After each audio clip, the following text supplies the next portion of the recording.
Gordon Ablitt, and he's SEAL Team 2. You can see it from his hat. A member of the SEAL Team 2, and he's going to talk about his experience in the service while serving our country. Go ahead, Gordon.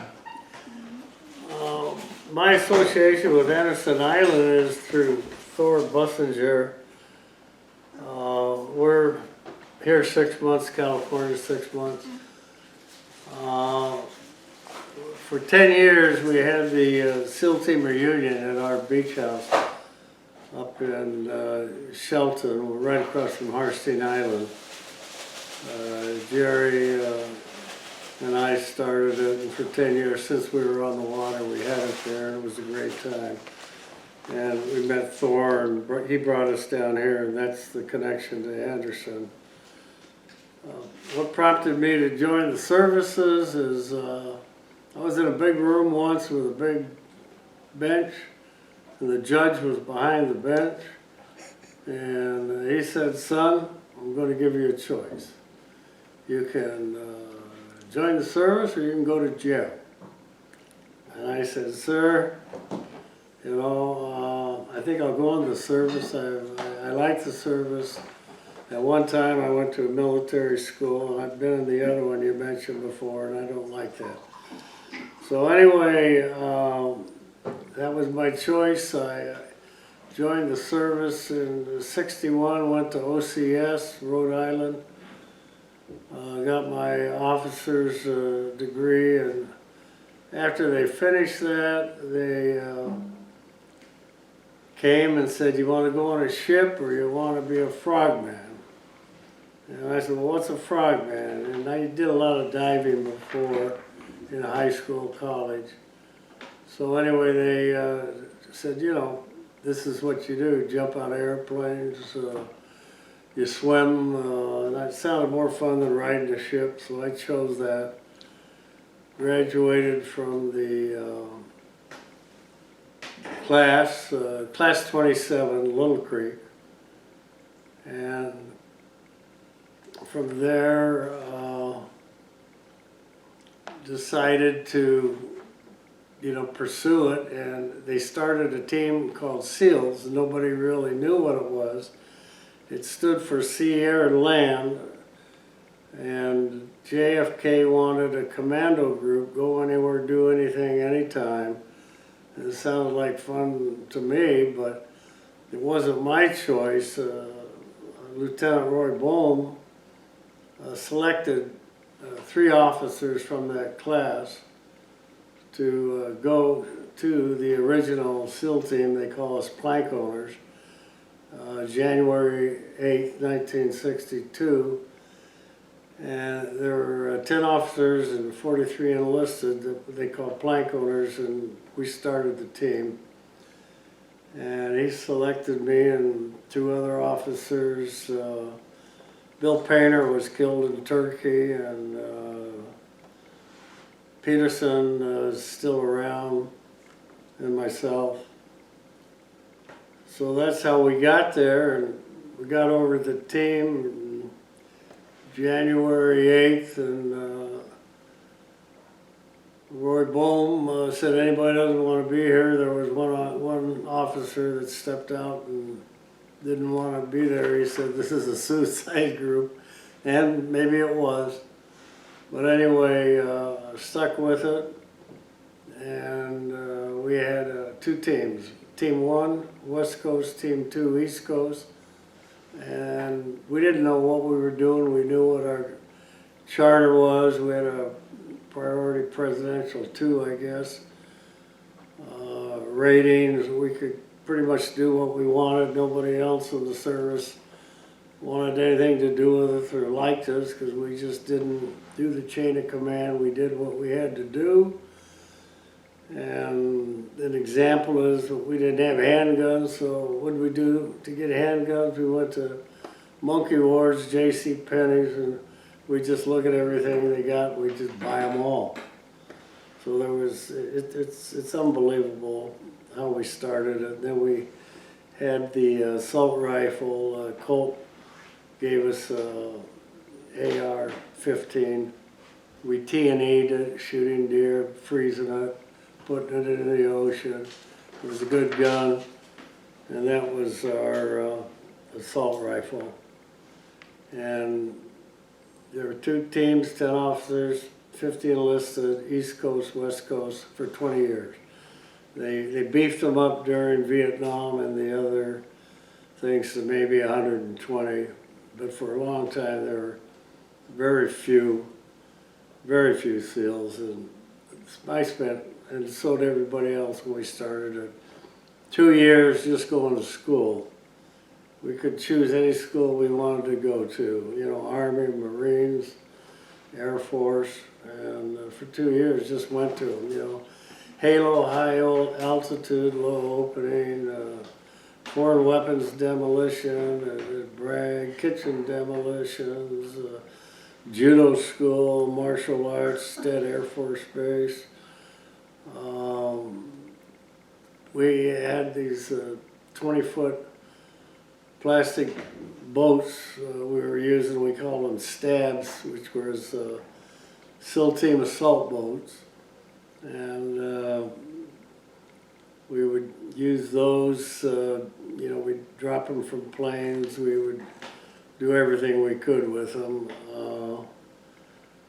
And after that, we broke the teams into assault groups. They didn't want to use the names platoons, squads. So we had assault groups, which was 2 officers and 10 enlisted, and there were 5 on each team. And my assault group was John Callahan, who was one of the first CO, SEAL Team 2, and Rudy Bosch, 45 years with the Navy, 45 years, 9 months, 36 days, 22 hours, he said, I don't know. But anyway, he got out of the service in 2000, wanted to do something. They started a new TV program called Survivor. So he got on that, placed 3rd, should have won it, but he just released his hand from post as he was turning, and that disqualified him. So anyway, he came in 3rd, but he was my right-hand man. We went everywhere together, did things together you could never do again. We went to Corsica once and did an op over there, and came back on TWA, and I had Rudy and 4 other guys, 5 enlisted and myself, on the airplane, left France, and I asked the girl on TWA, we were in civies then because we traveled that way. We were working for CIA and other things, but I asked the stew, I said, how much beer you got in the plane? She said 5 cases. I says, okay, I'll buy them. So she sold me all 5 cases of beer on the plane. We were out of France about 45 minutes, and the guy up front wanted a beer. Stu says, well, you got to talk to the guy in the back seat there. He bought them all. So originally it was 50 cents a can. I paid for them. I was making money by the time I got to New York. But before I sold them, I would always check with my teammates. I said, how many more beers are you going to drink? So by the time we got to New York, they got us into customs. Well, they wouldn't let us through customs because they said we were too drunk. So we had to go sit in a chair for 8 hours till everybody sobered up, and then we got to go into New York. So that was something, you know, that happened, true story. That boy, now you're lucky to get 2 beers on an airplane. So anyway, Rudy Bosch, you know, right-hand man right now, he's in hospice. Love him, learned a lot from him, did a lot of things together. Also, I had a little 32-foot Bayliner twin diesel, San Diego, and they had the America's Cup there. And I went down, knocked on a door, and I got a job there with all the top photographers in the world at the America's Cup. Taking them out, we made every damn boat race, and they had a lot of adventures there. But anyway, first time I made money there, and Rudy was my skipper. Put him on the boat. All the pictures that made the newspapers came off of there, came off of my boat, which was called SEAL 2. So that was just another experience that I had with my best buddy, Master Chief Rudy Bosch. And I can't say enough for SEAL Team 2. We were there one time, we had this Seaman Kelly answering the phone on the quarterdeck, and Rudy says, "Hey, Kelly, I'm expecting an important phone call." He says, "I'm going to use the head, come get me when it comes in."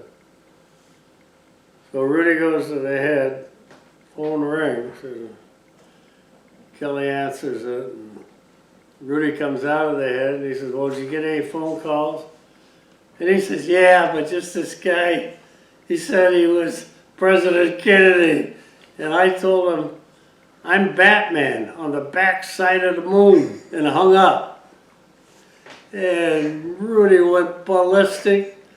The phone rang again. Kennedy, President Kennedy, JFK was laughing on the other side. And Rudy had Seaman Kelly paint the head with a toothbrush.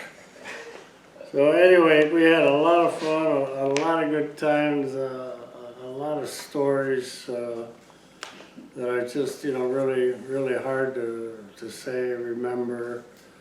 But JFK and LBJ would come down to the team frequently.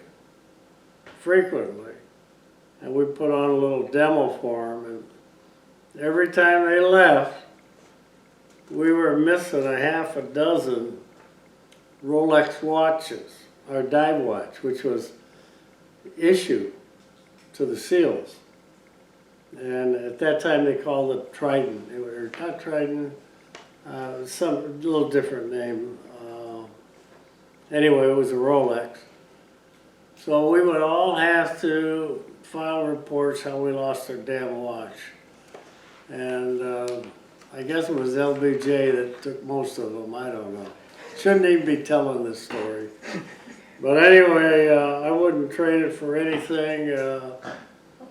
The training's unbelievable. Normally they wash out 80% just in basic underwater demolition, and after that we did 2 years of going to any school we wanted to. There were good ones and bad ones. There was one, the Marine one, Pickle Meadows, escape and evasion, POW. They finally wound up killing a guy, and Congress closed it down. But there were good schools. The best one I liked, going to Annapolis, learned how to sell a sailboat, and foreign weapons and kitchen demolition and martial arts and all that kind of stuff.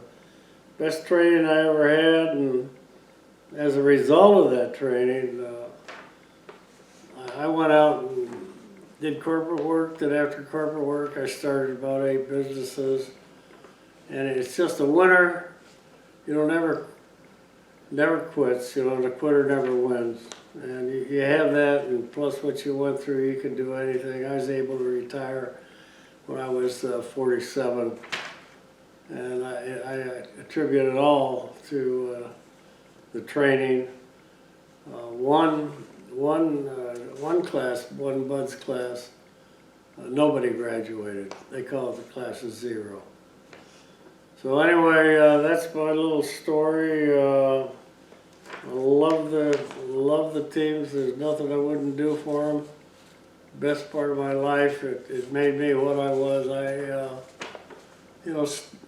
everybody else, had problems growing up, and did things you shouldn't do, and got straightened out with the Navy, And I owe them, more than I could ever repay them, and appreciate it. And I got a picture here of Rudy Bosch, who's in hospice right now, that my best buddy.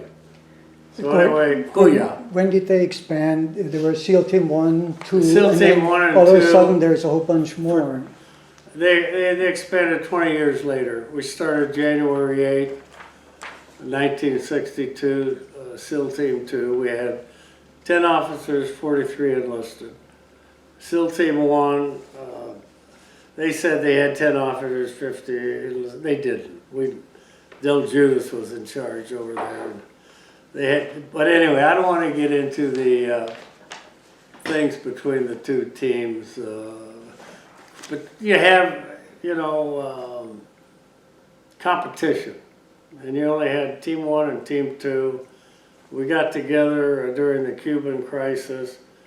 And Team 1 came out to Team 2. And Roy Bohm, Lieutenant Roy Bohm, ran SEAL Team 2 for the first 11 months. And then Callahan showed up. And he was one hell of a man. And, he and Tarbox, this is when I was with the Navy too, they bailed me out of jail again. I was getting married, and I guess we were celebrating in Virginia Beach in my little TR-59, and I was going around the house through hedges, like Sambo's did with their whatever, trying to turn it into butter. And anyway, they showed up at my house, hauled me away, and I was in the cell, and Callahan and Tarbox were playing cards, and they got this call from the chief of police, said, "Hey, I got one of your guys, I want you to pick him up." So they came over, and I could hear Callahan coming down the hall with the chief of police telling him what he's going to do to me. And the chief of police was saying, "Jesus, he didn't do that much, leave him, give him a break." And so anyway, they showed up and got me out, and I go out there, and I was supposed to go to Michigan to get married the next couple days, and Callahan says, "Okay, how long are you going to be gone?" I says, "Well, 2 weeks." He says, "Okay, I got to have your car keys." That was my punishment. So I don't know, the team stuck together, we took care of each other, and it wasn't that big of a deal, but I just would not trade any of it for anything.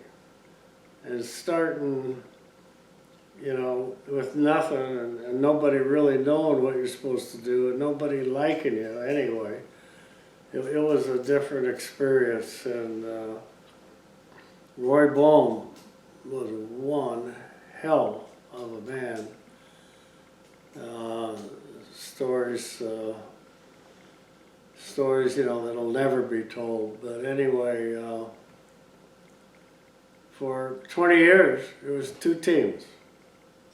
And the complement was 10 officers, 50 enlisted, and during Vietnam they expanded up to about 120 each team.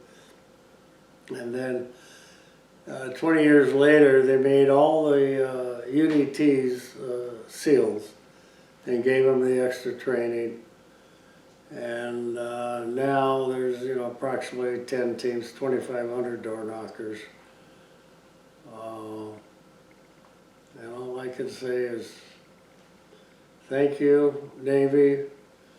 Thank you, Special Ops. Thank you, Navy SEALs and the Frogmen. And they're the best group of guys you'll ever have the honor of meeting, working with, living with. They're out there every night right now doing things you wouldn't believe. And that's why, we can sleep at night while they're working. Thank you very much. It's been an honor talking to you. Thank you, Gordon. Appreciate it. Thank you for your service to the country. You bet. Thank you. Honor to be good.